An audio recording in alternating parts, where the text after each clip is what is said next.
c'est monsieur qui gagne pas assez d'argent et c'est sa nana qui lui dit ok, il faut que tu te bouges le cul, il faut que tu montes une boîte et machin. Il n'y a rien de plus malsain par rapport à ça, tu vois. Et ça m'est déjà arrivé. Ah ouais. Genre en mode le mec a pas envie d'entreprendre. Le mec a un talent, en fait moi très souvent je m'associe à des gens qui ont un très haut niveau d'expertise et qui n'ont pas encore passé le cap de l'entrepreneuriat. Donc un super graphiste, un super développeur, un super vendeur, voilà, etc. Et il est très fort, mais il n'a pas cette fibre, il n'a pas ce feu en fait. Du coup s'il le fait pour des mauvaises raisons, ça ne marchera pas.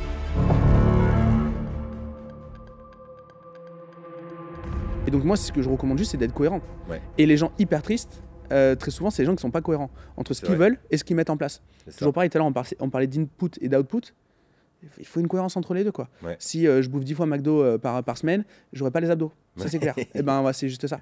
Et donc à un moment avant tu as dit un truc intéressant quand tu veux t'associer avec quelqu'un, donc tu regardes que le gars est stable financièrement à côté et que le foyer, le couple va bien. Comment tu checks ça? C'est dans tous les cas, en plus je check même pas pour lui, je check juste pour moi. C'est juste ce que je traite mes inquiétudes en fait en faisant ça, tu vois. Après il y en a s'ils veulent avoir une vie qui est différente de la mienne, c'est complètement ok du moment que pareil ils sont cohérents. Oui mais tu as dit un point important parce que c'est un peu l'objet de cette conversation et puis de cette chaîne, c'est de faire le lien entre ceux qui veulent avoir une famille, des enfants et l'entrepreneuriat. Et moi je crois beaucoup que en gros la qualité de ta relation a un énorme impact sur ton boulot. Mais du coup, le fait que tu le partages un peu naturellement, je serais curieux de savoir quels sont pour toi des red flags quand tu rencontres un associé et puis il te présente un futur associé, il te présente son conjoint et tout. Ça t'est déjà arrivé de te dire oh putain ça pue, là franchement dans 6 mois ça clash. Le truc pour moi, le pire, c'est quand monsieur ou madame décide d'entreprendre le sujet commun avec moi pour faire plaisir à l'autre. Ok. Et donc en fait, t'entreprends avec A, mais en fait c'est B qui mène le truc. Et ça, il n'y a rien de plus malsain, quoi. Ou alors parce que t'imagines le couple où, en l'occurrence, on imagine, on peut faire une caricature comme ça, mais c'est monsieur qui gagne pas assez d'argent et c'est sa nana qui lui dit ok, il faut que tu te bouges le cul, il faut que tu montes une boîte et machin. Il n'y a rien de plus malsain par rapport à ça, tu vois. Et ça m'est déjà arrivé. Genre en mode le mec a pas envie d'entreprendre. Le mec a un talent. En fait, moi, très souvent, je m'associe à des gens qui ont un très haut niveau d'expertise et qui n'ont pas encore passé le cap de l'entrepreneuriat. Donc, un super graphiste, un super développeur, un super vendeur, voilà, etc. Et il est très fort, mais il n'a pas cette fibre, il n'a pas ce feu, en fait. Du coup, s'il le fait pour des mauvaises raisons, ça ne marchera pas. Ça marchera pas. Et donc, ce truc-là, j'ai déjà vécu et c'est compliqué de lui dire. C'est compliqué de dire on fera pas de deal parce que en fait tu le fais pas pour des bonnes raisons. Et le troisième cas de figure, c'est monsieur ou madame qui veut se lancer, mais l'autre veut pas parce qu'elle a peur, parce qu'il dit mais financièrement, mais c'est pas cohérent, comment on va faire si ça se passe pas bien. Est-ce que pour toi ça c'est un red flag? Alors ça m'est jamais arrivé. Ça m'est jamais arrivé. Je pense parce que très souvent, les gens avec qui je démarre une association, j'ai déjà collaboré avec eux et donc du coup, on voit à peu près on a à peu près une image, une idée du truc. Mais le jour où ça arrivera, je sais pas exactement comment je vais gérer le truc. Dans l'incubateur, vous avez comme ça des gens qui veulent se lancer, qui commencent la formation, puis à un moment qui disent ouais mais j'ose pas parce que mon conjoint est pas. Nous, ça fait partie des premières questions qu'on pose. En fait, alors déjà. Il faut savoir qu'en plus, c'est assez bien fait parce que France Compétences, du coup, qui régit le droit de la formation professionnelle, tout n'est pas bien chez France Compétences. Il y a énormément de choses à améliorer. Mais par contre, dans les questionnaires de positionnement, donc c'est un document qu'il faut qu'on remplisse quand on accueille un candidat. Ça, c'est pour rembourser la formation. Ça, c'est pour la prise en charge. Mais donc, du coup, nous, tout notre organisme de formation, même s'il n'y a pas de prise en charge, il y a de la prise en charge, mais il y en a qui payent ça sur leur denier personnel. On est quand même soumis, on est quand même obligé de poser la question. Et justement, c'est quel est votre entourage, comment vous êtes staffé à la maison, quoi. C'est un petit peu ça le truc. Et donc c'est en gros la question, elle est un petit peu détournée, c'est est-ce que vous avez le temps de le faire, est-ce que vous avez les moyens matériels de vous concentrer. Donc du coup c'est hyper aligné avec ce que je disais tout à l'heure, les moyens matériels, est-ce que vous êtes soutenu. Et donc c'est une question qu'on pose même avant que les gens rentrent dans l'incubateur.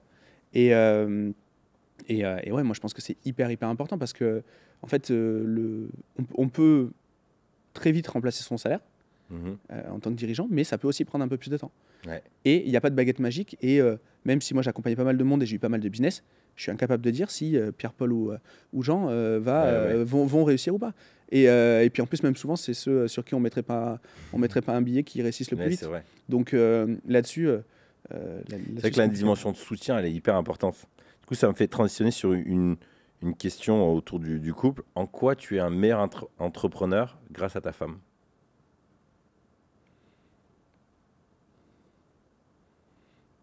Bonne question. Alors, du coup, moi, c'est mon associé. Ok. Et c'est mon associé, c'est la directrice des opérations. Et je pense qu'elle amène elle est plus rationnelle que moi. Ok. Et donc, elle amène un côté, pas sécurité, c'est pas le bon terme, mais une justesse. D'accord. Je pense que les coups de génie, c'est moi qui les ai. Ok. Mais le fait que ça perdure, c'est grâce à elle. Ok. Voilà. C'est-à-dire que toi, avant de t'embarquer, est-ce que j'imagine que tu lui en parles?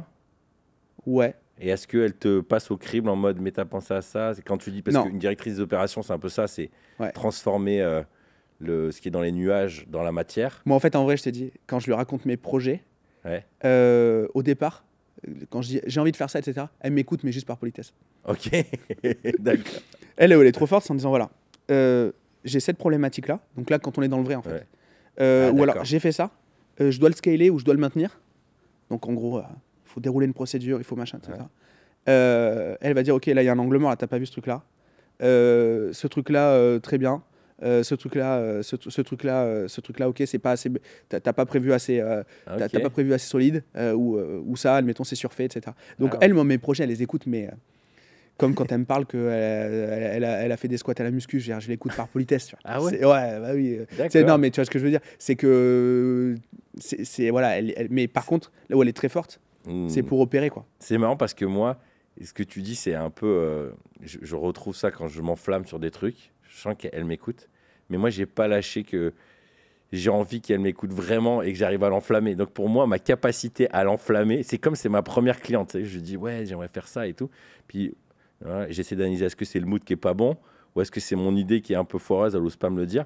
Et pour moi, c'est vraiment un ingrédient de décision. Si j'ai réussi à l'enflammer, je me dis ok, là, je suis très fort, quoi. Genre. Donc, en gros, elle te rend meilleur parce que elle me connaît. Elle te connaît, elle met les choses en place, quoi. Elle sait que je veux mettre un truc en place, que je vais pas le tenir dans le temps, admettons. Ok. Il y a qu'elle qui peut le savoir, ça. D'accord. Que j'aurai pas la rigueur sur ce truc-là parce qu'elle sait que ça va me gonfler. D'accord. Et j'avais pris des gens en consulting, consulting one-one, suivi, etc. Elle m'a dit ça va te gonfler très vite. Elle avait raison. Ou alors, j'ai dit aussi, ce projet, je le fais pas. Elle me dit, t'as tort, ça fait trop longtemps que t'en rêves. Ce truc, enfin, c'est là où elle va m'amener de la justesse. D'accord. Mais elle va chercher l'incohérence. Ouais, exactement. Et elle va t'aider à t'aligner, quoi. Exactement. Et est-ce que vos discussions, vous les avez, les discussions business, vous les avez dans un cadre, genre on a une réunion toutes les semaines, ou est-ce que vous les avez le soir dans le lit en train de débriefer? Non, interdit. C'est induit, mais on ne parle jamais de taf. Ah ouais? Ouais, à la maison. Alors, moi, je bosse à la maison, mais on parle jamais de taf dans la vie privée. Et on parle jamais de la vie privée pendant le taf. Et ça s'est fait naturellement ou c'est une règle à un moment On a quasiment toujours bossé ensemble. D'accord. Et donc, ça a toujours été comme ça. D'accord. Et par exemple, un truc qu'elle déteste, donc on vit à Bordeaux, de temps en temps, on va à Paris. Ouais. Et j'en profite souvent pour faire un déj ou un truc comme ça. Ça m'évite de retourner à Paris pour faire un déj de boulot, quoi. Ouais. Ça déteste. Même si c'est un déj en commun, parce que ça peut être un de nos partenaires, ça peut être un... tu dis quand vous allez à Paris en mode ouais, en mode on va kiffer. Et oui, toi tu vas optimiser ton week-end amoureux pour faire un...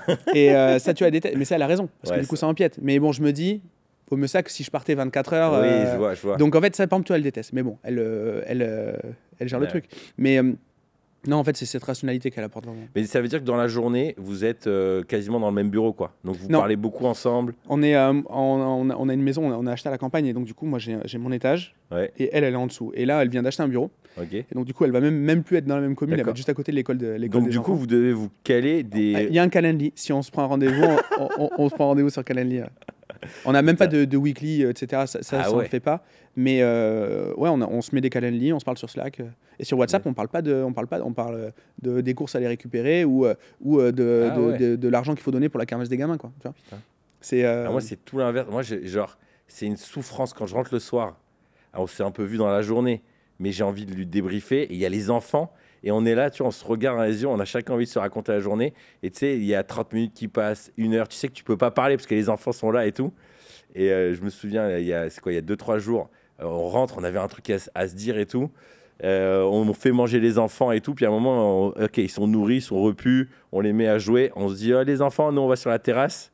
On commence à discuter, les enfants qui tapent à la vitre. Ouais, papa et tout.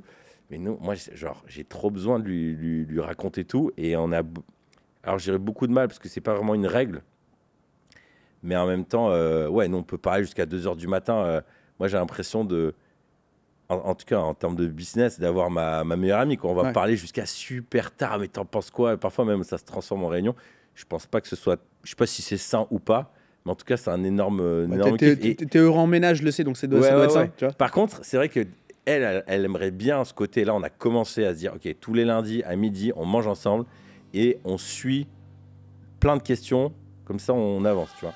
Si cet échange a fait écho avec ton propre cheminement, je pense que tu vas apprécier l'e-book que j'ai rédigé pour les papas, patrons, pèlerins. Adieu la culpabilité des parents entrepreneurs. J'ai mis à l'écrit 17 pensées qui m'ont aidé à réduire de 30% ce sentiment de culpabilité. Tu sais, cette impression de ne pas être assez présent pour ma famille, pour mon travail. Pourquoi 30%? Tout simplement parce que ce sentiment ne disparaît jamais vraiment. Bien géré, il est un indicateur, mais non contrôlé, il fait beaucoup de dégâts. Cela fait des années que je travaille sur ce sujet, car la culpabilité est très présente en moi et c'est un sentiment qui se transmet de génération en génération. Et je ne veux pas refiler ça à mes enfants. Trop lourd à porter. La culpabilité, c'est porter l'entière responsabilité des événements. Dans l'e-book, je te partage aussi un cheminement mental pour t'aider à discerner ta part de responsabilité. Au lieu de te flageller, encaisser, faire le sauveur, de plutôt responsabiliser les gens autour de toi. Il est gratuit et il te suffit de cliquer dans le lien dans la description. En le téléchargeant, tu t'inscris aussi à ma newsletter où je te partage mes nouveautés. Bisous.